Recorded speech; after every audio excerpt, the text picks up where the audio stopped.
አልገደድኔ በዳኛ እንግዲህ ልሂድ በቃኛ ለሚከዳ ወዳጅ ልማይበጅ የምን መለማመጥ መተው እንጂ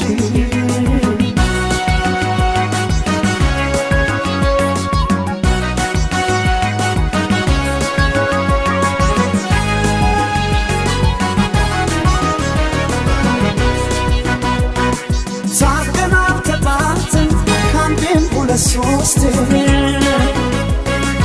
እየተበደልኩኝ ይቅር በስንቴ ሰው አይልም ነበር አስታራቂ መጥቶ ጸባይሽ ቢያውቀው በኔ ቦታ ገብቶ አብሮ መኖሩን ለኛ ካላለልን እስኪ ሞክረው ደግሞ